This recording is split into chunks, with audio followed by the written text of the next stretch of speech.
नमस्कार प्रेक्षकांना, कॉन्स्टेबल मंजूच्या आजच्या भागामध्ये आता आपल्याला असं पाहायला मिळतं की या ठिकाणी आत्याबाई आलेल्या असतात, तेव्हा मिश्री करत असतात. तेव्हा आता आत्याबाई म्हणतात, काय ग सुनंदे, कुठे आहे तुझी मुलगी मंजू, कुठे आहे, अजून आली नाही का ती? तेव्हा आता सुनंदी चहा पित असते. तेव्हा आता ती म्हणते, तुम्ही घेता का चहा? तेव्हा आता म्हणते ना, आत्याबाई म्हणते, नाही नाही तूच पी, मंजू आली नाही म्हणून मी विचार करत होते, अजून आली नाही ती. तेव्हा आता आमरी म्हणते, हां आता कशी काय येणार आहे ती आता ती स्वतः निर्णय तिचा घेईल ना, ती आता तिचा स्वतः बघून घेईल. आता आपल्याला पाहायची काही गरज नाही. आता सत्यदाजी आहे ना. तेव्हा तातोबा म्हणतात, हां मी तेच म्हणतो, म्हणूनच मंजू घरी आली नसेल. तर आता आत्याबाईच्या डोक्यात खूप प्रश्न चालत असतात की असं आहे का. तेव्हा आता तिथे मंजू आलेली असते. तर मंजू घरात आल्यावर पाहून आता आत्याबाई खुश होते, आमरीसुद्धा खुश होते. काय ग तिथे कुठे कोणत्या डेटला गेलेली होती तू, आज अजून घरी आली नव्हती तर लवकर. तर आता मंजू लाजत असते आणि मनातल्या मनात हसत असते. तर आत्याबाई म्हणते, हो ग मंजू कुठे गेली होती तू? तेव्हा आता मंजू म्हणते, ते रात्री काम जास्त आलं ना, म्हणून मला नाईट शिफ्ट करावी लागली. तेव्हा आता आमरी मुद्दाम तुला चिडवत असते, सत्यदाजीने डेटला नेलं होतं ना तुला.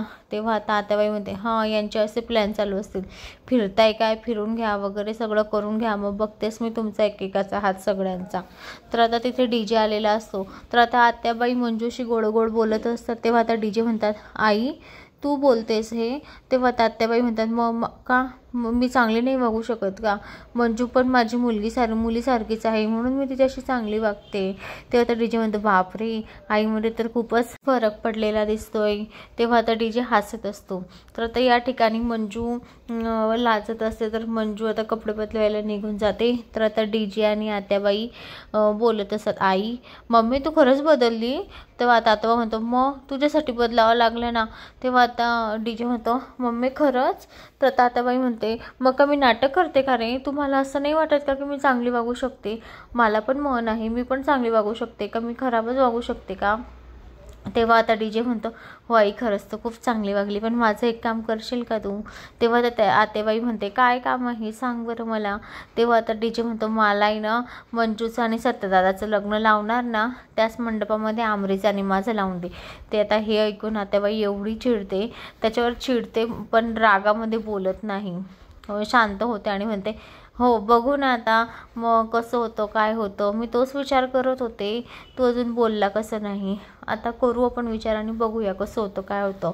तर आता डीजे म्हणतो, ठीक आहे मम्मी मी आता निघतो ऑफिसला. हां तर आता इकडे सत्याची आई त्याला सांगते की, हे बघा सत्या, मला तुझ्याकडे बघवलं जात नाही, तू काय त्या नेबरसाठी पोलीस स्टेशनमध्ये जातो, कुठे जातो, मला आता ते बघण्याची इच्छाच राहिली नाही. शेवटी तू जिंकलास, तुझं प्रेम जिंकलंस, मी हारली, मला क्षमा कर, माझ्याने चूक झाली, मी नेबरटला माझी सून स्वीकारायला तयार आहे, असं आता मम्मी साहेब सत्याला सांगत असते. तर आता सत्याही खूप खुश होतो की मम्मी साहेब लग्नाला तयार झाली. तर आता मम्मी साहेब म्हणतात, हे बघ सत्या, मुद्दाम मम्मी साहेब नाटक करतात रडण्याचं. बापरे, हे तर शेवटी कळालं मला की मम्मी साहेब नाटक करत असतात. मम्मी साहेब म्हणतात की, हे बघ बाळा, माझ्याने चूक झाली, मी आता याच्यापुढे असं कधी वागणार नाही, मी तिला खूप त्रास दिला, ती नेबरट एवढी चांगली सून म्हणून नांदत होती, पण मी तिला नांदू दिलं नाही आणि घराच्या बाहेर हाकलून दिलं. नाही ते कारस्थान केले, आता मी तशी वागणार नाही, मला एक संधी दे. तेव्हा आता आपण तिच्या घरी चांगले धूमधडाक्यात लग्न घेऊन जाऊ. तुला आता खोटं वाटत असेल ना, तर आताच्या आता आपण तिच्या घरी मागणी मागायला जाऊ.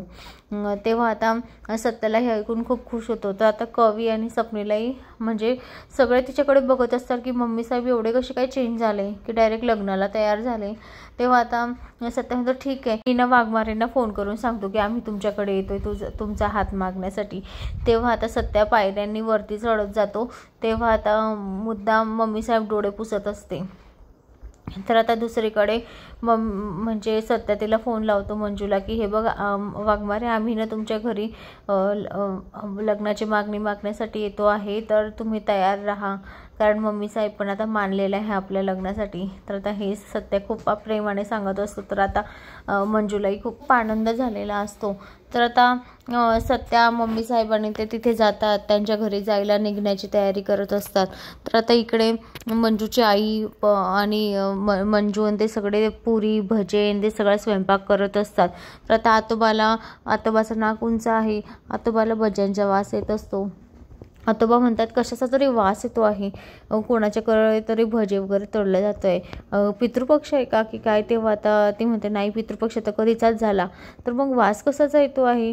तर मग आता तो बघतो तर काय घरातच वास येतो आहे, किचनमधनंच वास येतो आपल्या. तर ते दोघं नवरा बायको तिथे जाऊन बघत असतात. तर तांबरी म्हणते दिदे पण आता बरं झालं मम्मी साहेब तुला लग्नाची मागणी मागायला येतं, उलट आता मम्मी साहेब सुधारल्या आणि आता तुमचं लग्न होणार असं तसं. आता आत्याबाई आणि आतोबा ऐकत असतात. तर आता आत्याबाई परत रूममध्ये जातात, म्हणतात ही मम्मी साहेब कशी काय मंजूचा हात मागण्यासाठी येते आहे, नाहीतर मुद्दाम नाटक करत असेल, ती मुद्दाम नाटक करत असेल की आपण हात मागायला जाऊ आणि ते मायलेकींची सगळी कसर काढून टाकू. नाही ते बोलणार त्यांना, म्हणून त्या मुद्दाम नाटक करत येत असते. तर ते तिथे घरी आलेले असतात. तर आता मंजू पडदा वगैरे उषा वगैरे व्यवस्थित करते. तर आत्याबाई म्हणते काय ग मंजू काय आहे आज घरामध्ये, काही आहे का. तेव्हा आता मंजू म्हणते आत्या सरप्राईज आहे, तुलाही समजेल, थांब थोडा वेळ. तेवढं आता सत्या मम्मी साहेब आणि पप्पा तिथे आलेले असतात. तर आता ते म्हणतात येऊ का मंजू. तर मंजू म्हणते या ना, बसा. तो तेव्हा आता मम्मी साहेब म्हणते मंजू मला क्षमा कर, सॉरी माझ्याने चूक झाली, मी तुझ्यासाठी खूप कटकरस्थान केले, क्षमा कर मला. तर आता हे पाहून आत्याबाईचे तर डोळेच फिरतात की मम्मी साहेब कशी काय मंजूची माफी मागते आहे. तेव्हा आता मंजू म्हणते हे बघा मम्मी, तुम्ही माझ्यापेक्षा मोठे आहे, तुम्ही बोलले तरी मला काही हरकत नाही, अशी माझी माफी नका मागू, तुम्ही मानाने मोठे आणि माझ्याहून पण मोठे आहे. तेव्हा आता मंजूची आई म्हणजे मंजूच्या आईची सुद्धा माफी मागते की तुमचे संस्कार खूप चांगले आहे, मंजू खूप मोठ्या मनाची आहे आणि तिचे संस्कार मी पाहिले नाही का, कटकारस्थानच करत राहिली तिच्या बाबतीत, माझी चूक झाली, मी एवढ्या सोन्यासारखी सून गमावली आणि आता परत मंजू तू माझ्या मुलासोबत लग्न करशील का, माझ्या सत्यासोबत लग्नाला तयार होशील का. तेव्हा आता मंजू हसते आणि रडते सुद्धा आणि आनंदाश्रूसुद्धा तिच्या डोळ्यात येत असतात. तर ती आता प्रेमाने म्हणजे सत्याकडे बघत असते. तर सगळ्यांना खूप आनंद होतो. तर आता आत्याबाईला खूप मोठा धक्का बसतो की ही कशी काय लग्नाला तयार झाली. तर आता पुढील भागात आपल्याला पाहायला मिळतं की आत्याबाई मम्मी साहेबांना बोलवते बाहेर आणि म्हणते काय हो तुम्ही तर फार मोठ्या गोष्टी करायच्या की मी नेबरेटला सून करून घेणार नाही, काय नाही, आणि आता कशाला लग्नाला तयार झाल्या. तर आता मम्मी साहेब म्हणतात की अगं मी नाटक करते, हे सगळं चालू आहे ना ते सगळं नाटक आहे, तुला काय खरं वाटलं की काय, ते आता नेबरेटला मी माझ्या घरची सून थोडीच करून घेणार आहे.